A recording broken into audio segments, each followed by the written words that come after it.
మా ఇల్లు చిన్న ఇల్లు ఉండమ్మా. చిన్నగా అంటే మా అమ్మ ఒక దగ్గర పండుకుంటుండే, ఇక్కడ పక్కకు అది ఉంటుండే. ఇప్పుడన్నా నేను పెద్ద ఇల్లు 500 గజాలు ఇల్లులో అపార్ట్మెంట్ కట్టాను నేను. అదే ఇంట్లో చిన్న ఇల్లు ఉండే. వాళ్ళ ఇల్లు చూస్తే మన ఇలాగే ఉంటుంది బెంగళూరులో. వాళ్ళంతా హైలీ ఎడ్యుకేటెడ్, మేమేమో రఫ్ ఎడ్యుకేషన్. అరే ఏంద్రా అది అని తిట్టడం తెలిసి కూడా అమ్మాయి నాకు ఒప్పుకుంది. నేను అందుకే ఇంత స్టెప్ వేసాను. ఇక అక్కడి నుంచి మళ్ళీ మా హైదరాబాద్ వచ్చి మా సిస్టర్ను అందరిని తీసుకెళ్ళి ఇంకో అసలు చెప్పొద్దు కానీ నేను నువ్వు అడుగుతున్నా అని చెప్తున్నా. అసలు రికార్డ్ అయితే ఇంకో విషయం చెప్తే నువ్వు అదిరిపోతావు. మేమేదో తొందరపడి ఏం చేసాము, మ్యారేజ్ అని అక్కడ కాణిపాకంలో మ్యారేజ్ ఫిక్స్ చేసుకున్నాం. విత్ ఇన్ 10 daysలోనే ఇవన్నీ కాణిపాకంలో గ్రాండ్గా చేశాను నేను. డబ్బులు లేకుండా కానీ ఇల్లు నాకు చిన్నది ఉండే. ఇప్పుడు నా ఇల్లు ఉన్నది, ఆమె బాత్రూమ్ ఉండే బెంగళూరులో, అంత లావిష్ బాత్రూమ్. సాయి కుమార్ వచ్చారు నా మ్యారేజ్కు, చాలామంది వచ్చారు. నా రిసెప్షన్ కూడా చాలామంది మినిస్టర్లు వాళ్ళు చాలా. ఇంత గ్రాండ్గా చేసి ఒక అమ్మాయిని తెచ్చి ఎడబెడుతున్నాను అన్నట్టు ఒక ఫీలింగ్లో ఉండండి. తో మ్యారేజ్ అయిపోయింది కాణిపాకంలో. అక్కడ నుంచి ఏం చేసాం, మేము తిరుపతి వెళ్ళాము ఈవినింగ్. తిరుపతి ఆ స్టెప్స్ ఉండే తెలుసా, ఇప్పుడు తీసేశారు మొత్తం. తో మ్యారేజ్ నుంచి వచ్చాము మేము. వచ్చి అలా కూర్చున్నాము. వరుసన వీళ్ళ ఫ్రెండ్స్ కూర్చున్నారు, వీళ్ళ వదినే, వీళ్ళ తమ్ముడు కూర్చున్నారు. వీళ్ళ ఫ్రెండ్స్ అంతా కంప్యూటర్ స్టాఫ్. ఒక్కోడు చూస్తే నువ్వు అదిరిపోతే హీరోయిన్లు పనికిరారు, అంత మంచి స్మార్ట్ ఉండే. ఇక దేవుడు చూడండి మాకు ఎలాంటి, ఇది ఒక మంచి స్టోరీ. ఇది నేను వరుసన చూశాను. చూసి ఇదేంద్రబాబు వీళ్ళందరూ కనుక మా ఇంటికి వచ్చారనుకో నెక్స్ట్ డే డైవర్స్ అయిపోతాయి. ఎందుకంటే ఒకటా మా స్ట్రీట్స్ చాలా డేంజర్ ఉన్నాయి, ఇప్పుడు కూడా అంతే. సుల్తాన్ బయారండ్ సందులు ఉంటాయి.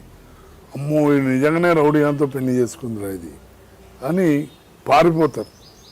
ఆ ఇల్లు చూసి రఫ్గా ఉండేటోళ్ళం. మా మదర్ ఒక సైడు సిక్కు, అలా పెద్దవాడ. ఇదంతా చూసి ఏం చేయాలరా దేవుడా అని ఏం చేసా, మా భార్యను పిలిచా. చూడు, ఇక్కడ నుంచి మనం హైదరాబాద్ వెళ్తున్నాం, మీ ఫ్రెండ్స్ ఉన్నారు, మీ వదిన ఉంది. మీ వదినేమో మనని ఫిలిం యాక్టర్ అది ఇది అనుకుంటుంది. అంటే నేను నా ఒరిజినల్ లైఫ్ చెప్తున్నా నేను మీకు. మళ్ళీ ఏం చేద్దాం, ఇప్పుడు నువ్వు హైదరాబాద్ వచ్చినావు వీళ్ళెంబడి, నెక్స్ట్ డేనే ఇల్లు నీకు ఏదో చెప్తారు, ఎలాంటి ఇంట్లో పడ్డావే నువ్వు, అయిపోయావు నువ్వు, అంటారు కదమ్మా, ఎవరన్నా అంటారు కదా, ఏదో లావిష్గా ఉండాలి అది ఇది అనుకుంటారు కదా ఎవరన్నా. కానీ అంత మంచి పిల్ల మా భార్య, అండర్స్టాండింగ్ అన్ని. విత్ ఇన్ 5 minutesలో ప్రోగ్రామ్ చేంజ్ అమ్మా. అంటే అంతా ఏడుకొండలాడు దేవుడే మమ్మల్ని కాపాడాడు. టక్కున లేచింది, అందరినీ పిలిచింది. చూడండి రేపు ఎవరు వస్తలేరు, ఆఫ్టర్ 15 days తర్వాత రిసెప్షన్ ఉంది మాది, అప్పుడు మీకు టికెట్లు చేస్తా పంపిస్తా, అప్పుడు రావాలి మీరు అని చెప్పి నేను కూడా చెప్పా. అమ్మ ప్లీజ్ అమ్మ 15 రోజుల తర్వాత రాని, నాకు పని ఉంది, నేను హైదరాబాద్లో ఉంటలే, మీకు రిసీవ్ చేసుకోలేను, మిమ్మల్ని ఎక్కడ తిప్పలేము, ఏం లేదు. ఆ దేవుడు చూడు మనకు ఎంత మంచి ఐడియా ఇచ్చాడు అని మేమిద్దరం చెప్పేవారు. క్యాన్సల్, వాళ్ళు రూమ్కి వెళ్ళిపోయారు. నెక్స్ట్ డే టికెట్ ఏం లేదు, మా టికెట్ ఓకే అయిపోయింది అని పంపించేసాం. అక్కడి నుంచి మేము హైదరాబాద్ వచ్చాము. ఇక మా భార్య 1 month నరకం అనుభవించిందమ్మా. బాత్రూంలో షవర్లు అవి ఉన్నాయి ఆమెకు. మన దగ్గర బకెట్ తోడు కుళ్ళ చెప్తున్నాను, బకెట్ తోడు నీళ్ళు దాకా చేయాలి, అంత నరకం అనుభవించి. ఇమ్మీడియట్ నేను రాగానే డబుల్ బెడ్రూమ్ ఫ్లాట్ తీసుకున్న ఒకటి. మెల్లగా మెల్లగా మెల్లగా మెల్లగా డెవలప్. ఇవాళ మేము ఉండే పొజిషన్ చెప్తే నువ్వు అదిరిపోతావు. నేను టూరిస్ట్ హోటల్ ఉందా హైదరాబాదేనా కాదు, టూరిస్ట్ హోటల్ అని ఒకటి ఉంది కాచుకుల స్టేషన్ పక్కన ట్రిపుల్ బెడ్రూమ్ ఫ్లాట్ ఉన్నారు. ఇప్పుడు నేను ఆ బిల్డింగ్లో 5 ఫ్లోర్లు వేసాను. ఒక ఫ్లాట్ మొత్తం కట్టేశా. ఏమంటే మా అబ్బాయి కోటి సెంటర్కి వచ్చాడనుకో, ఆడ ఏముండదు పొద్దున్న లేవని, ఆడ ఏం రా బాయ్, రారా బాయ్, కొడతారా బాయ్, తిడతారా బాయ్ అంటారు. ఆ లాంగ్వేజ్ వస్తుంది. ఇప్పుడు మా అబ్బాయి ఏంటంటే డిపిఎస్లో చదువుతాడు. వాడు పొద్దున్న ఆడే నాకు ఇంగ్లీష్ నేర్పించింది. అసలు నాకు మొత్తం ఇంగ్లీష్ రాదు. గుడ్ మార్నింగ్ బిక్కే, వేర్ ఆర్ గోయింగ్ బిక్కే, యు కమ్ అర్లీ బిక్కే, ప్లీజ్ బిక్కే. ఇప్పుడు రోడ్డు మీద ఎవరైనా బిచ్చపోళ్ళు అడుగుతారు, యంగ్ పిల్లకి ఏదైనా అడిగిన, బుద్ధి లేదే నీకు, వాయిస్ దాన్ని ఎందుకు పైసలు ఆడుతావు అంటే వీడు పక్క నుంచి పే చేయండి, అలా అనొద్దు బిక్కే, నువ్వు ఇస్తే ఇయ్యి లేకుంటే ఇయ్యొద్దు అంటాడు. అట్లా ఇంగ్లీష్లో మాట. అంత ఇన్నోసెంట్ ఆడు. టోటల్ ఆపోజిట్ నాకు. నాకు ఒక్కడే కొడుకు. నేను చేసిన పుణ్యానికి చాలా స్మార్ట్ ఉన్నాడు. మంచి ఫస్ట్ క్లాస్ నుంచి ఇప్పటివరకు 9th క్లాస్, ఇప్పుడు 10th పోతుండు. ఇప్పటివరకు ఫస్ట్ క్లాస్ ర్యాంకే.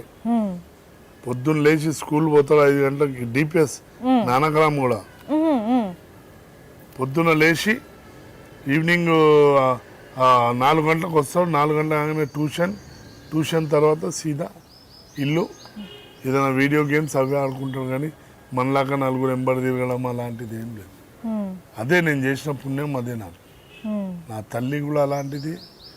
ఈ నువ్వు మ్యారేజ్ అన్నావు కదా, ఇదంతా కారణం మా మదరే.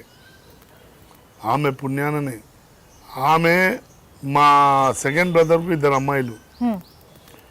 ఎప్పుడు చూడు 20-30 ఇయర్స్ నుంచి నా కొడుకు పెళ్ళి అవుతుంది, మంచి బంగారం లాంటి పెళ్ళాం దొరుకుతుంది, ఆవిడ ముందు కొడుకు పుడతాడు అన్నది ఆమె అన్నట్టే నాకు అయింది.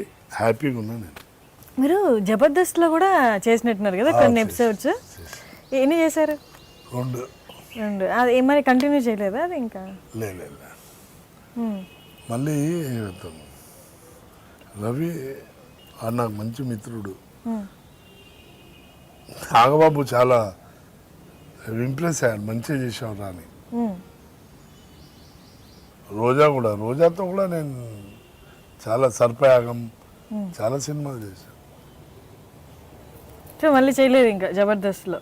లేదు, పిలిచాడు ఒకసారి. ఆ రోజు నాకు బాంబే పోయేడుతుండే, పోలే. మళ్ళీ టైం లేకుండా చేద్దాం టీవీ. ఇప్పుడు ఈటీవీ వాళ్ళు ఆఫర్ ఇస్తున్నారు, చేసి ప్రోగ్రామ్. ఆర్కే మీడియా వాళ్ళది ఏదో ప్రోగ్రామ్ ఉందంటే మాట్లాడారు. చేస్తాను నేను. ఆర్టిస్ట్ ఏదైనా టీవీ కానీ ఏదైనా కానీ, మలయాళం కానీ తమిళ్ కానీ అన్నిట్లో. ఇప్పుడు నేను ఇంకో విషయం చెప్తున్నా. తమిళ్ చేశా, మలయాళం చేశా, మలయాళంలో మమ్మటితో చేశా, అంత సూపర్ స్టార్లతోటే చేశాను నేను. అమితాబ్ బచ్చన్తో కూడా చేశా.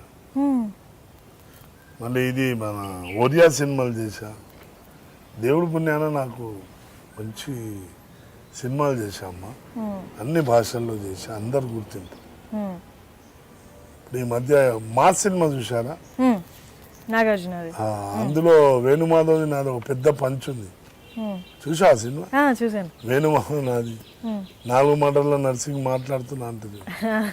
వాడు గ్లూకోజ్ ఎక్కించుకుంటాడు ఎప్పుడు. అంటే నా ఒరిజినల్ స్టోరీ అది. నేను ఒకసారి ఈయనకు చెప్పా, ఎవరికి, డైరెక్టర్, అదే డాన్స్ మాస్టర్, కూర్చుండి మాస్టర్ ఇట్లా మాస్టర్ ఎవడన్నా వచ్చి నన్ను అడిగితే ఇట్లా అప్పుడప్పుడు ప్రతి ఒక్క ఒరిజినల్ స్టోరీ రాసి. ఆ సినిమాలో సేమ్ నాది. నేను బజార్లో కూర్చుంటే ఎవడన్నా వచ్చి అన్న మా అమ్మ అంటే ఏదంటే అది వేస్తా. సేమ్ అలాగే అయింది. న్యాచురల్ జరిగింది నా దాంట్లో. ఆడు వేణుమాధవ్ నన్ను ఫూల్ చేసి డబ్బులు తీసుకుంటాడు, మళ్ళీ తెలిసిపోతుంది. అట్లా మంచి క్యాట్. అది హిందీలో కూడా 70 వస్తుంది ఓల్డ్ సిటీ నుంచి. ముస్లిమ్స్ కూడా ఫ్యాన్స్. ఇప్పుడు ముస్లిమ్స్ అమ్మాయిలు బుర్కా వేసుకొని అరే నువ్వు మేరీ జంగ్ మే రే అంటారంట. హైదరాబాద్ నవాబ్స్ కూడా చేశాను నేను. ఏక్తా సర్దార్ అని మంచి క్యారెక్టర్. హైదరాబాద్ సినిమాలు తీస్తారు కదా, అందులో కూడా 2-3 సినిమాలు చేశా. ఖైదీ నెంబర్ 150కి ఎలా వచ్చింది? అది ఎవరు అప్రోచ్ అయ్యారు? నాకు మేనేజర్ ఫోన్ చేశాడమ్మా.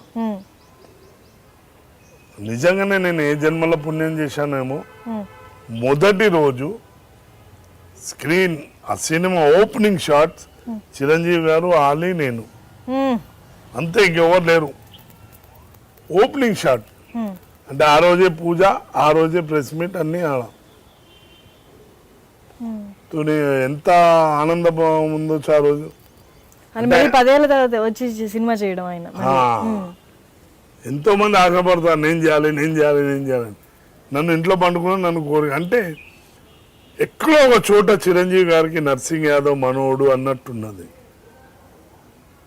అదైతే గ్యారంటీ.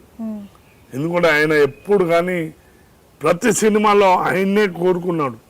ఇప్పుడు ఒక డైరెక్టర్ సినిమా తీసే ముందు డైరెక్టర్ ఆర్టిస్ట్ల పేర్లు చెప్తాడు, హీరోకు, పెద్ద హీరో అయితే.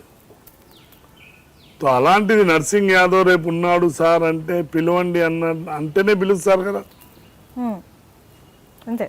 ఎందుకంటే చాలా ఆయన ఎందుకు ఆడున్నాడు ఏడున్నా అంటారు.